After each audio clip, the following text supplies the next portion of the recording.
I remember my first winning trade like it happened yesterday. I had made a little over $300, and you would have thought I had won the lottery.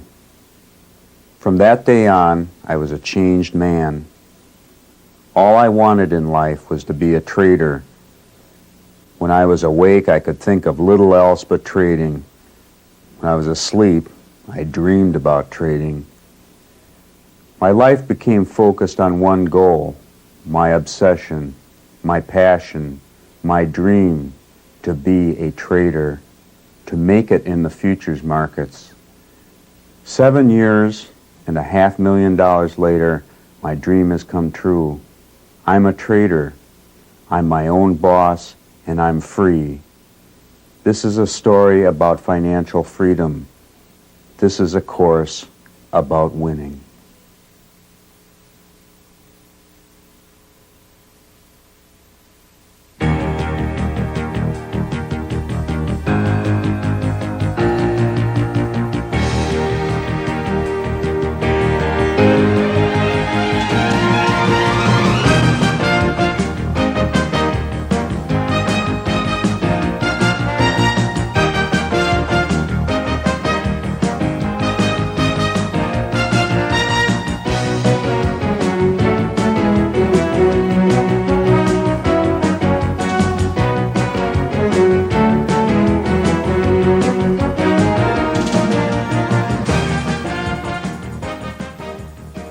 Hello, I'm Bob Buran, and I'd like to invite you and welcome you to our office by the sea. I'd also like to invite you to join us for the next few hours, and we're going to be talking about making money in the futures markets. I think all of you would be interested in getting into a little about what I have to say here. You probably had a chance to read the manual, but I have made $500,000 in the last 6 years or so, and as I sit here, let me tell you that nobody is more astounded with that than I am. If anybody would have told me 6 years ago that this was going to happen to me, or that I was going to be sitting here talking about it, I would have just said that you're out of your mind. But here I am. This has happened, and I want to share with you some of my insights on how that happened. And one of the things I want to make very clear when we're talking here is that I'm not pretending to be any expert. There are huge gaps in my knowledge when it comes to trading. There's a lot of things I don't know about. But there's one thing I want to make very clear. I am absolutely the world's foremost expert in how Bob Buran trades, and that's what this thing is all about. I can talk about how I trade, and what I want to do here is go through and try as best as I can to go through everything and explain my thinking, my methodology, and how I got from the $6,000 account to $500,000 and how I put it together. I made a lot of mistakes along the way, but I think sharing those may help everybody here. And I will, as I sit here, I tell you it can be done, and I did it, and you can do it too. One of the things that the first thing I want to cover, and it's such a simple, simple idea, and yet it's very important to understand. When I started out trading and lost half of my account on my first trade, it became apparent to me that it's very hard to follow logic and make money in the markets. At the time, I was trying to go in and buy sugar at 5 cents a pound and believe in the belief that it couldn't go any lower than that. And the problem with my thinking was that there were many, many other people who were thinking the same thing. And it was very obvious to most people that sugar appeared to be at a historical low, and you didn't have to be very bright to see that, and so you had all these people rushing in there trying to do the same thing. And what happened, the price just collapsed right through that 5 cent a pound barrier, and pretty soon we all got wiped out. And what I started doing at that time is thinking about, well, what moves markets? You know, it doesn't seem to be related to any support area. It didn't seem to be related to any fundamentals.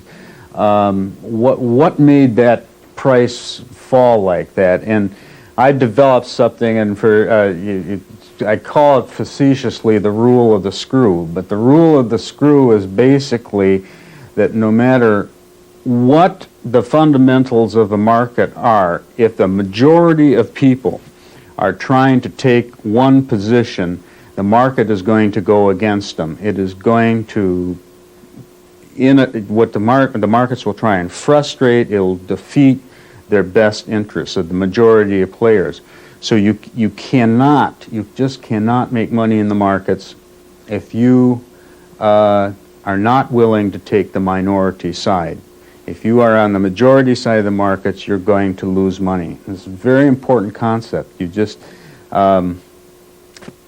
Sandy and I, we have a system, and the idea behind a system is it sometimes forces you to take positions which go against your emotions. That's part of the reason for going with the system. And back during the Gulf War, we got into a situation where crude oil was just, it looked like it was going to the moon, and all the news and everything was telling us, you know, we needed to buy crude oil, we needed to buy heating oil, we needed to be on the long side of that market.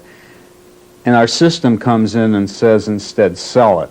And it was a very terrifying thing to do initially, to be selling oil when Saddam Hussein was running all over the Gulf and threatening to move into Saudi Arabia and everything else. We went ahead and sold the oil.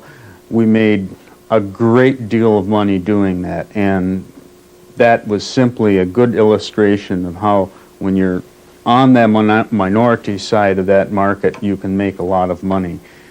And so, something you got to keep in mind, you will never make money if you're going with the crowd. There's another thing that I would kind of get off my chest here right away so you understand how I think. I said I was a psychologist before I became a trader, and a psychologist is supposed to be something of an expert in human behavior. And, you know, one of the things I learned as a psychologist is that human behavior is very unpredictable. Anybody who thinks they can predict how their kid's going to act, how their wife's going to act, how their mother-in-law is going to act in all situations just can't do that. And the thing is that struck me is that there's a parallel between the way markets act and the way humans act. In fact, markets are simply a reflection of human behavior. And because they're a reflection of human behavior, I think they tend to be as unpredictable and as random as you might expect human behavior to be. And I basically feel that markets are not very predictable, and I feel the majority of market price movement is in fact random. And it's a very important concept to understand this, because if we accept the fact that the price activity is predominantly random, then we don't have a lot of expectations in terms of being able to predict what it's going to do, and maybe we could save ourselves a lot of time searching for some golden rule that might predict market behavior. Now, if markets are random, then the question is, how do you think we can trade them? And please note that I said they're predominantly random. They're not totally random. And I I think that people have gotten confused and done the wrong things in dealing with this problem. My approach to the problem has been, rather than trying to search for complex answers to solving or finding that small portion of market behavior which is not random, rather than look for the complex answer, I've looked instead for the simple answer. And what I've tried to do is reduce market behavior to its most common denominator, its simplest, the simplest statement of market behavior that you can. And what I've basically done is gone back and trying to look at it as kind of a physical law. And there's two very simple laws that I have postulated. And the first of these is that if price goes up, it is more probable that it will continue to go higher rather than lower. And if price goes down, there's greater probability that price will continue to go down rather than go higher. Now, I'm sure some of you are saying, well, so what? This becomes my basic rule then. If price is more likely to go higher when it goes up, then if price goes up, I want to buy the market long. And if price goes down, I want to sell the market short. Now, this may seem to you to be completely obvious and totally useless as a trading rule. But if you think that's what the majority of people do, I think you're very, very wrong. Let me read you an ad. It says, "Day trade volatile markets and sleep like a baby every night. You'll automatically buy the low and sell the high profitably on 9 of every 10 trades every market day." And that's what this guy says. If you look over here, I've drawn a chart to show just what it is this person is saying. He's going to buy the low and sell the high every market day. And this is totally the opposite of my basic rule. If the market goes up, you want to buy it long. If the market goes down, you want to sell it short. So when it gets up here, you don't want to sell it, you want to buy it. And when it gets down here, you don't want to buy it, you want to sell it. And the problem is, you look at this chart and you think, well, that's the wrong thing to do, but that's only because you're looking at it in hindsight. And I think that's the whole problem with looking at chart behavior.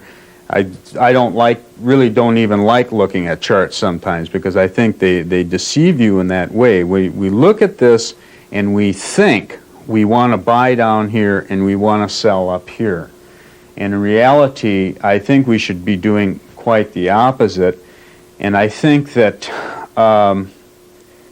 when a person decides that they're going to buy the market when it goes up, they're really agreeing to go with the minority side of the market. They're going to end up on the minority side, and consequently they're going to make money.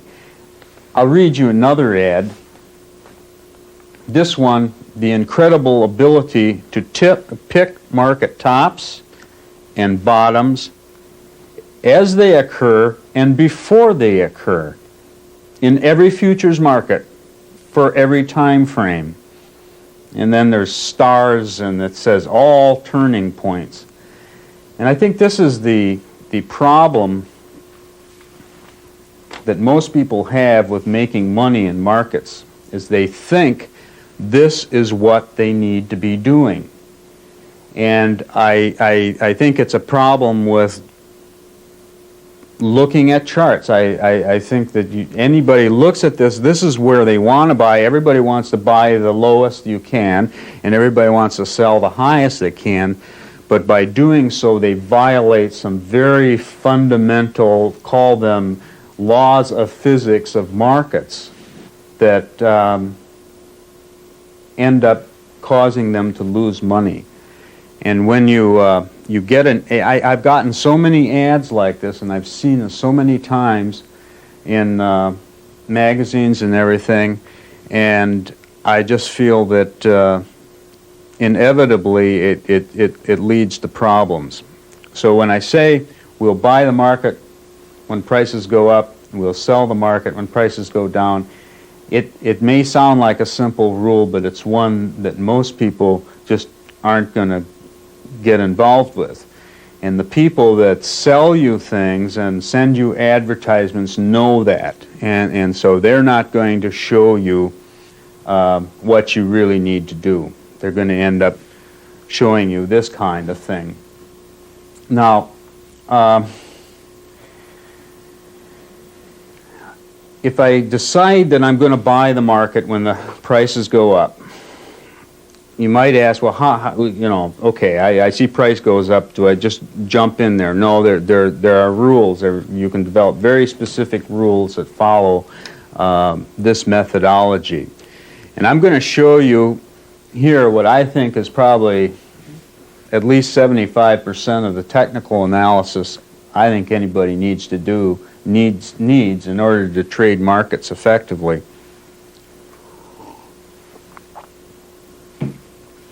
This is a buy distance.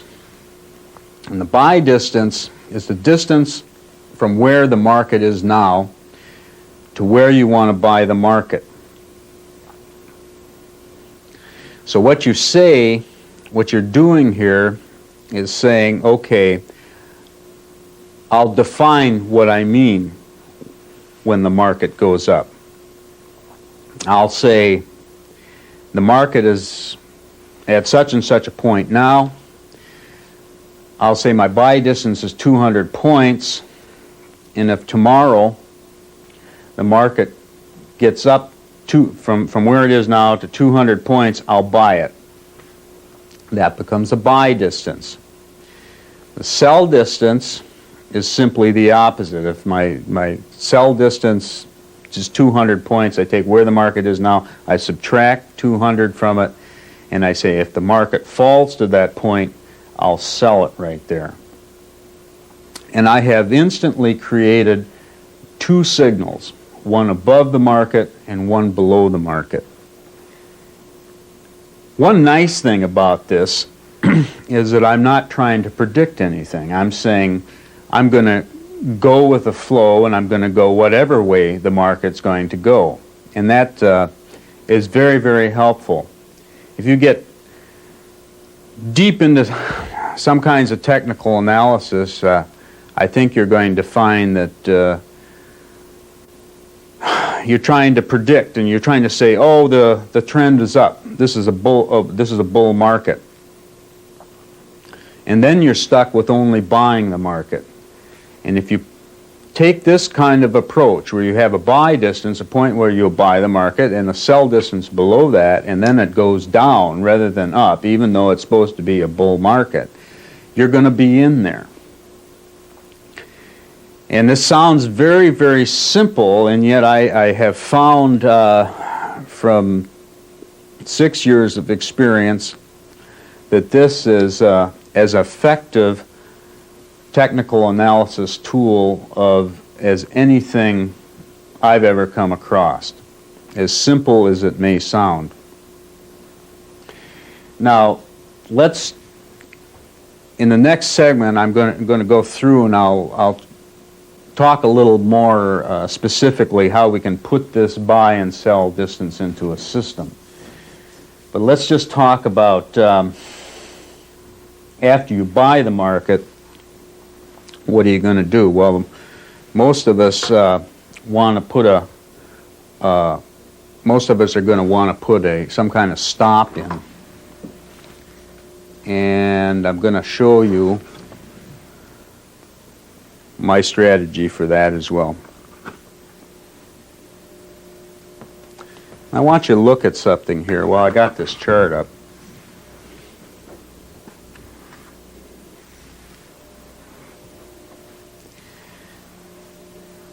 At this point, we have a buy point.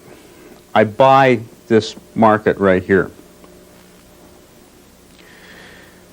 What's happened is this market has opened up maybe some place down here, and when it gets up here, it's fulfilled my criteria for a buy distance. And I buy it right there. And when you buy right there, I want you to look at that and tell me, does that look like a nice place to buy? I think most of you would agree that looks like a terrible place to buy. It's not very satisfying at all. You get up there, comes down a little, then it makes just a little high, get a little bit of profit there, and then down it comes. It doesn't feel good. It doesn't look good at the charts. Look over here. Look how isn't this much nicer to buy here? And to buy here, and to buy here. But to buy up here, it doesn't look good at all. Yet, folks, I want you to know that I've made $500,000 buying right there. And the reason for this is because nobody else wants to buy there either. People look at that, they think that's a bad place to buy. Why didn't we buy down here? Or why don't we sell here? It doesn't look good, and it doesn't feel good.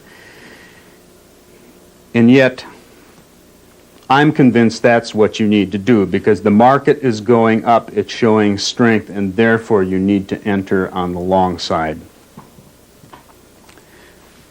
We'll continue this in a second, and I'll show you the rest of this chart.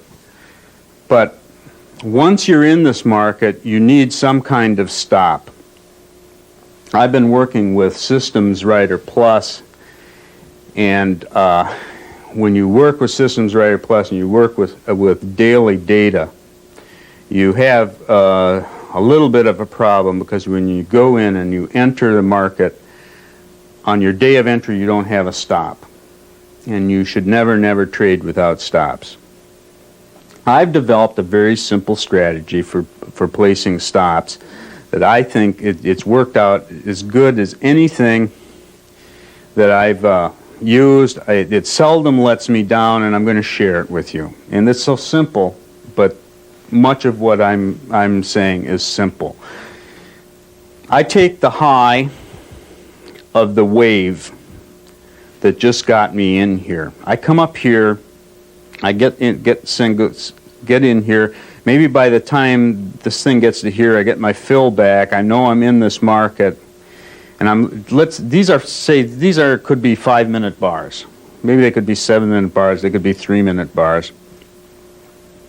I measure from here, which is the high, to here, and I take 75% of that, and I subtract from here, and I put a stop in right there on that line.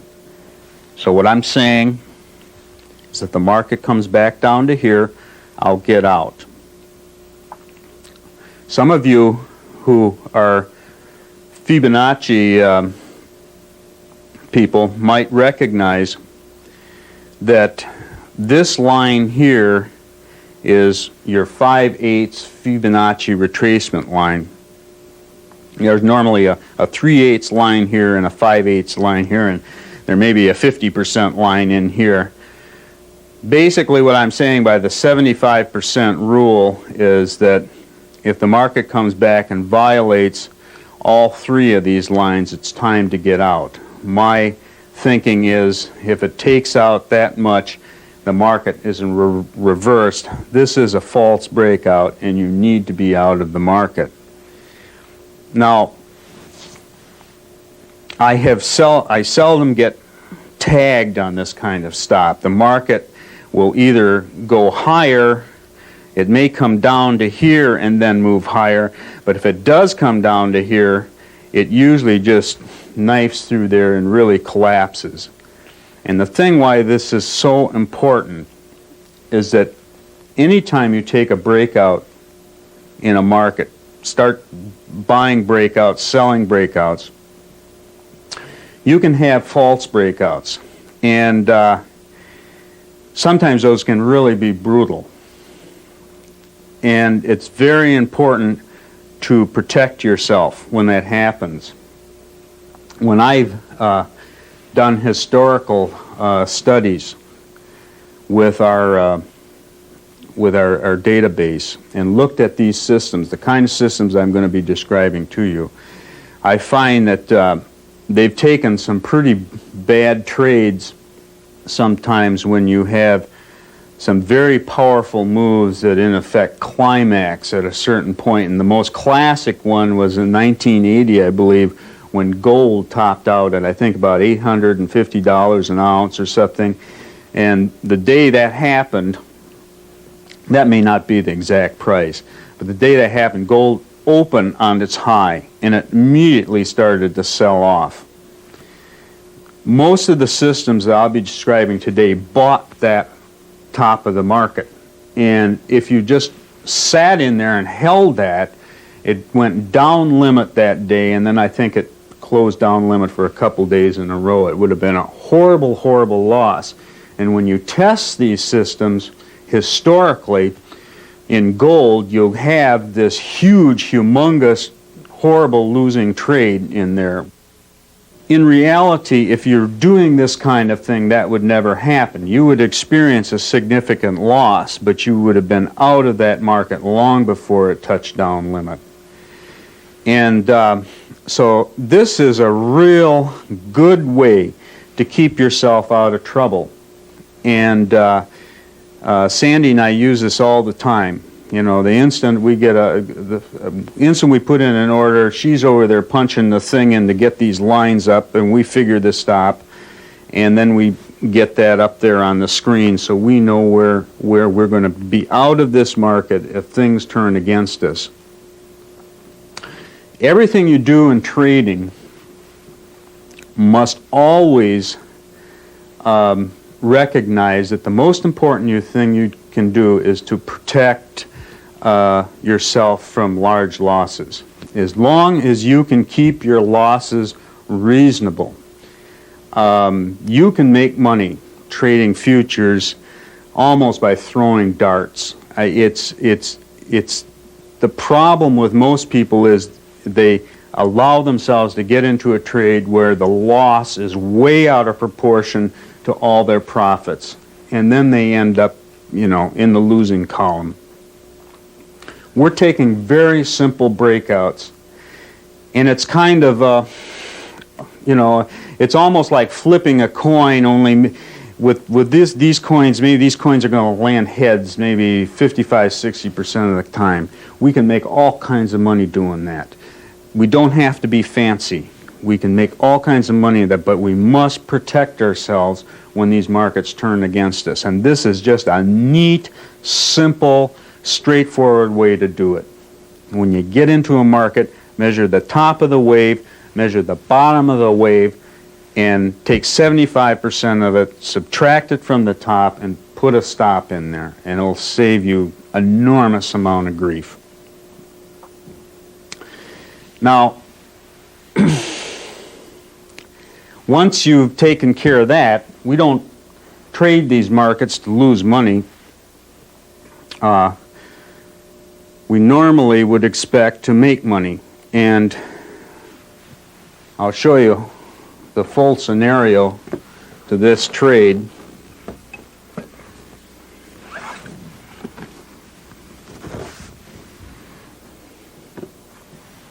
Aha. You see, this happens all the time. This looked like a terrible place to buy, and it did in fact come down. It made us sweat a little. This happens, I would say this happens with the majority of our trades. But then it starts going up. Boom-o. We get a gap opening the next day, and we take our profits. Now, what are we doing here? Now, we can design systems to do this, but there's a theory behind the system. And the rule I have for taking profits is you should always take profits when the market is moving strongly in your favor. Now, this is something that most people ignore too. The most common ways of taking profits that I've seen, there are two basic methods that I've seen. One is a stop and reverse method. And stop and reverse systems, I think, are really terrible, and I'm going to show you one that's made a lot of money, but I still don't think it's very good. But with the stop and reverse, what you do is you take an indicator, say you take a 10-day moving average, and you say, okay, if price is above a 10-day moving average, you're long the market. If price comes down and penetrates the 10-day moving average, you sell 2 contracts and you go into reverse and you become short the market. And then if it comes back up over the 10-day moving average, you buy 2 again and go long, and so on and so forth. I've looked at a lot of these kinds of systems, and I haven't seen one that I could possibly recommend trading. And the problem with the stop and reverse method of exiting trades and taking profits is that it is in the market too long during periods of time when all the markets are doing is just sitting there. They're not doing anything. Markets generally only trend maybe 10-15% of the time. So if you're in the market all the time, you're going to be sitting there with all your margin tied up and it's not doing anything for about 85% of the time. And during that 85% of the time, there's all kinds of things that can happen that can cause you problems. The other way, probably more common than the stop and reverse method, is trailing stops. And you hear a lot about trailing stops. Trailing stops are, you know, say we buy here. And then the thing gets up to here, so then we move our stop up to here, see? And then it gets up to here, and so then we move our stop up to here, and then we're going along here, and bingo, it comes down and stops us out. I have a real problem with trailing stops. Trailing stops will almost always get hit prior to a big move. Markets, because of the rule of the screw, if you will, before markets are going to move very high, they're going to first punch down and they'll take out everybody's stop. And if you're sitting there with a trailing stop that is at all tight, you're out of the market, you've lost money, and the market takes off. It's not good.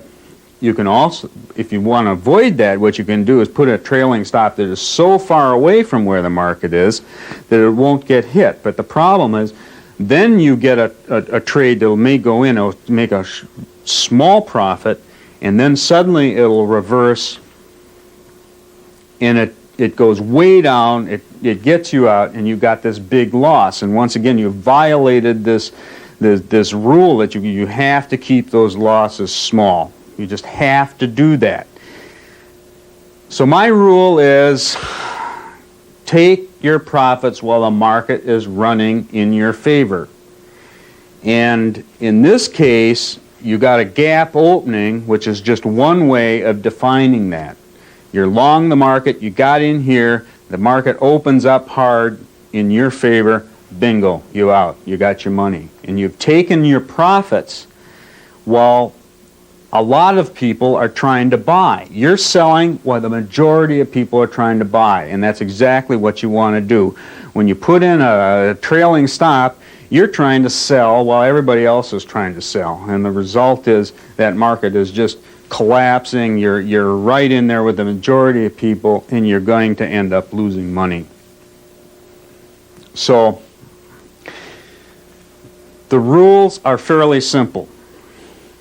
If the market goes up, if prices go up, we'll buy the market long, and we'll do that. We'll define that distance and call it a buy distance. If the market goes down, we'll sell the market short. Once we're in the market, we'll place a stop loss that is 75% retracement of the wave that got us in. And we're going to look, when we're doing this, understand that 75% retracement of the wave we got in, we're looking at intraday data. We're entering on daily data, but we're looking at a shorter time frame, 5-minute bars in this case, to place our retracement stop. If we don't get stopped out, we'll take our profits when the market is running in our favor. Now I want to say a couple more things about this buy distance and sell distance that determined our breakout. And this buy distance, one thing you can do, and we're going to talk about this later, but I think you need to understand that I'm not just talking gibberish here. Your buy distance, you can expand or contract, and you need to understand that if the smaller that buy distance is, you're going to get more trades. It's more likely that you're going to get into the market if your buy and your sell distance is small. If your buy and your sell distance is larger, you're going, I'll just read it. As you decrease the buy and sell distance, you increase the number of trades. In other words, the closer you get to the market, you're going to increase the likelihood of you getting into the market. As you increase that buy and sell distance, you decrease the number of trades. And the reason why this is important is that this becomes a nice, simple, straightforward way of filtering how much trading you're going to take. I've found that if you get very volatile, I call them hot markets, it's to your advantage to decrease your buy and sell distance to some degree, because you're going to get more trades and you're going to get more profits. If you start getting into very quiet, dull, efficient, controlled markets, such as I've been seeing too many of lately, it is very helpful to increase your buy distance because it'll keep you out of those markets. And you can also use this when you're trying to use diversification to flatten out your equity curve. If you have, say, $20,000 and you want to trade 10 markets, you don't want to be in 10 markets on the same day with only $20,000, even if you're only trading single contracts. That's just pushing it to, you're in there with 10 market, you got 10 contracts in on $20,000. That's pushing it too hard. So what you want to do is decrease the number of trades that those particular system is taken. So if you increase your buy and sell distance, then what you're going to do is you're going to end up maybe only being in 3 or 4 markets on a given day. And you can play around with this and use it in conjunction with money management strategies and all kinds of other things. But I just want to point this out because it's a real neat, simple filter for controlling how much you're going to be in the market. Something else I want to talk about, my trading style, and it's different.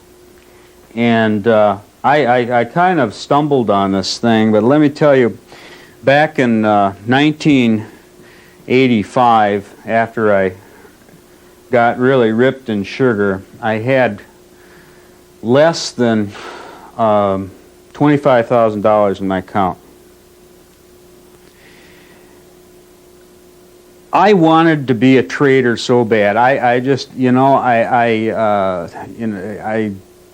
I was 40 years old. I really had never been able to find something I really liked, and when I got into this, it was just something I had to have.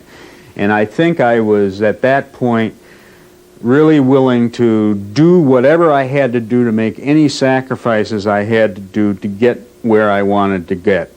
And with $2,500 in my account, I got an advertisement from Larry Williams. And Larry was having a seminar in Santa Monica, and he wanted $2,000 for about a 6-hour seminar.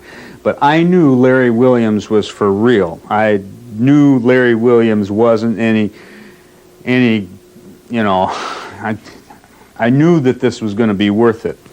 And we did not have a lot of money at the time, but I managed to borrow $2,000. I think we took it out of our Visa account.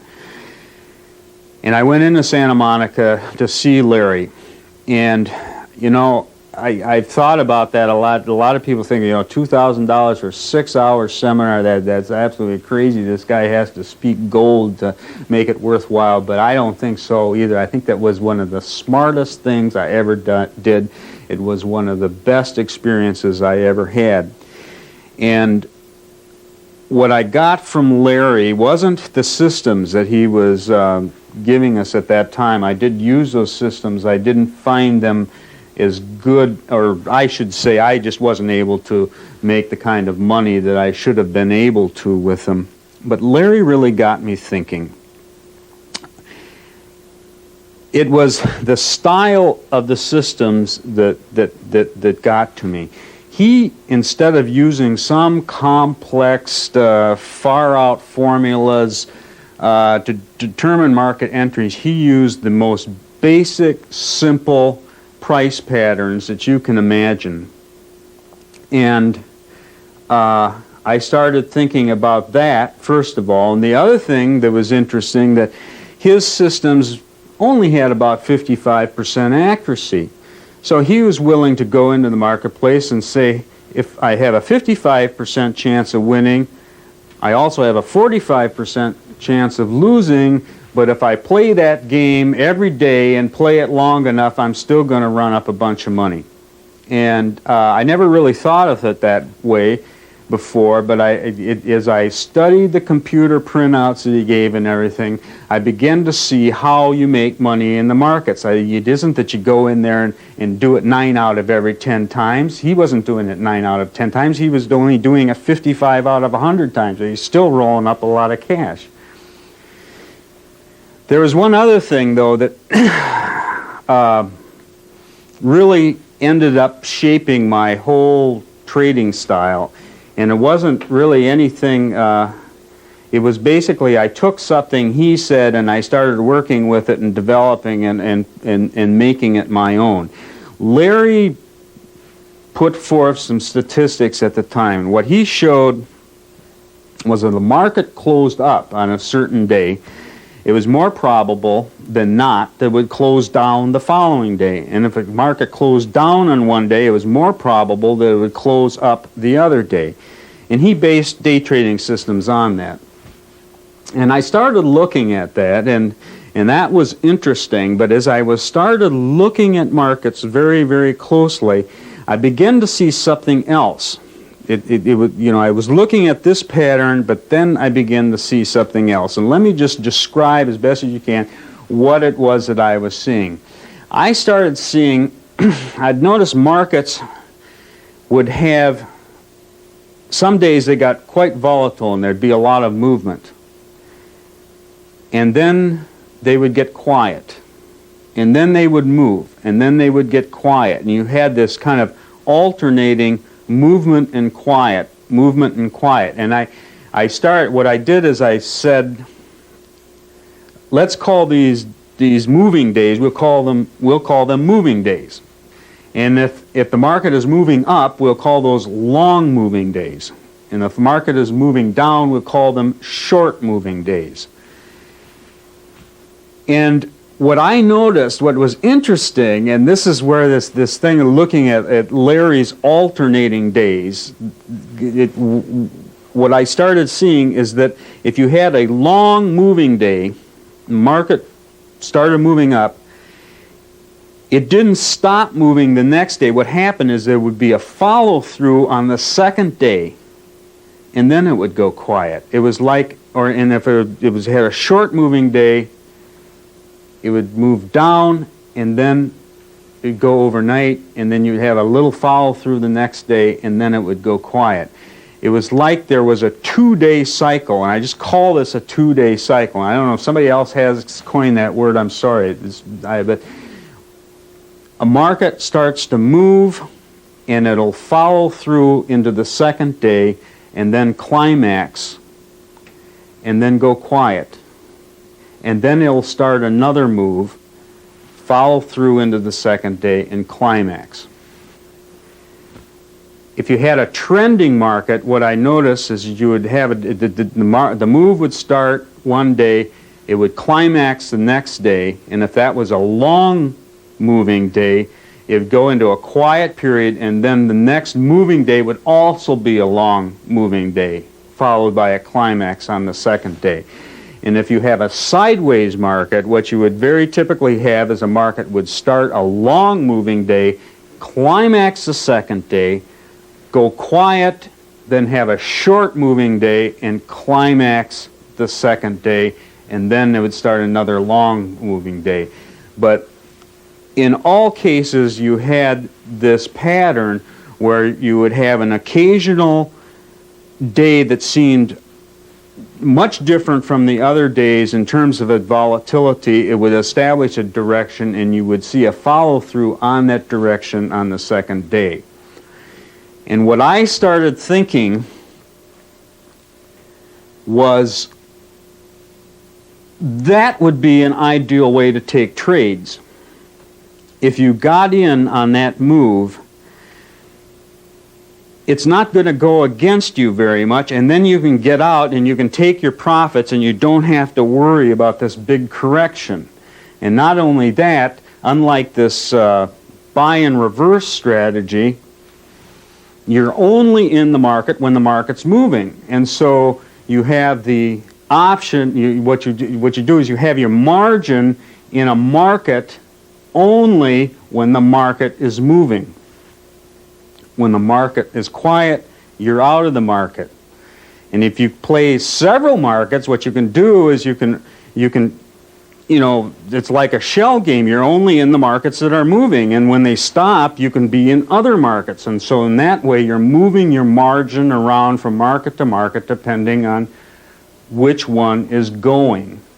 And so I call this a 2-day cycle, and I basically developed a strategy where I would enter the market on one day and hold it overnight and exit the next day.